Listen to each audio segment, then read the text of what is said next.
Hi, everyone. Thank you so much for joining us here on KREM 2 News at Noon. I'm Laura Papetti, and we begin today by saying thank you to the Gonzaga men's basketball team after an amazing season. The Zags lost to 1 seed Houston in the second round of the NCAA tournament on Saturday night. However, the Zags did not go down without a fight, clawing back to win within 1 point of the Cougars with just seconds left in the game. Graham Ike led the squad with 27 points, while Khalif Battle in tow with 17. It was not enough, with the Zags falling short 81-76. Sports director Andrew Quinn is in Wichita with the team's reaction and the goodbyes from the seniors. Well, unfortunately, there will be no decade of sweetness for the Gonzaga men's basketball team, but boy, did they take a heck of a crack at it, cutting an 11-point deficit down to just 1 in the final 2 minutes of the game against Houston, showing the heart that this team had been building all throughout the regular season.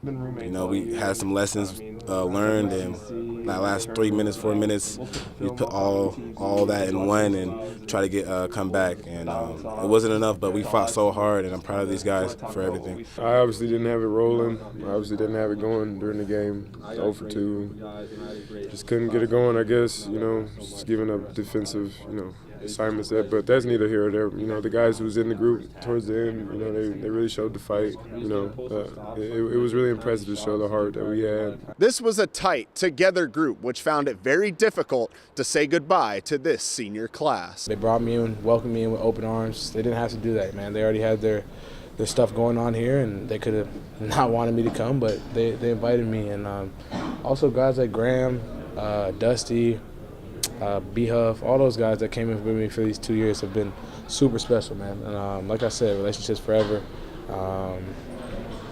Love those guys. To see it come to that, and I mean, we've got each other for life. Like, we're all going to be in each other's corner. But to see it come to an end and be the last time that this group will be able to share the court together is pretty sad.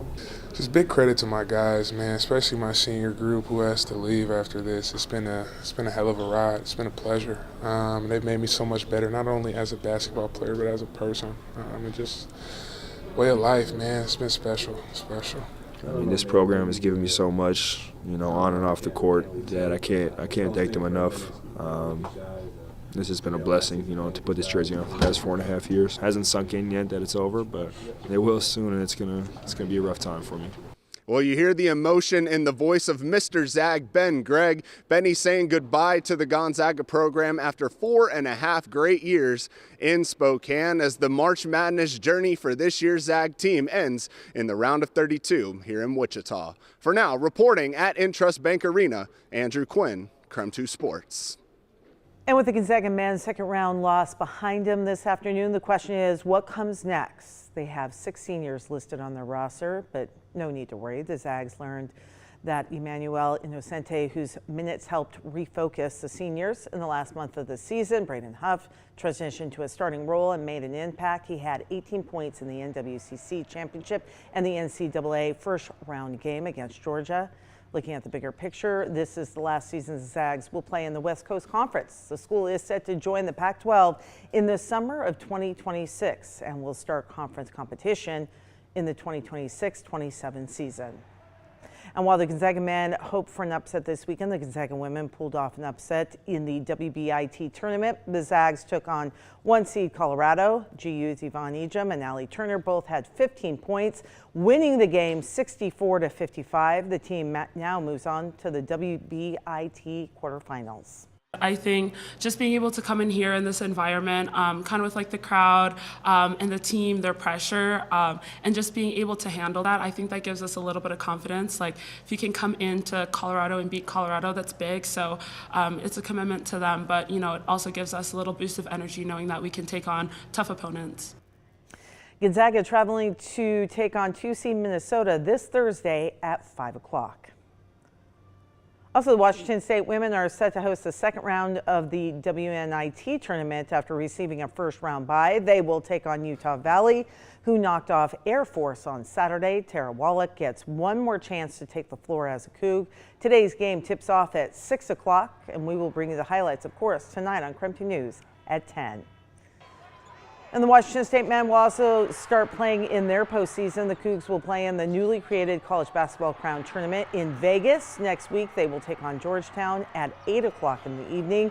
There will be 16 teams in the tournament. All of them are teams who missed both the NCAA tournament and the NIT. All right. Well, right now the madness is just beginning here in Spokane. Starting this Friday, the women's Sweet 16 and Elite 8 starts at the Spokane Arena. Headlining the field is the soon-to-be WNBA draft pick Paige Beckers from UConn. The Huskies won their first-round game 103-34. Also rolling through Spokane will be Juju Watkins and the #1 seed USC. Watkins appeared to have a minor ankle injury her last game, but told the media in the postgame she is good to go. The Stars are gearing up for Hooptown USA right here in Spokane. We love that.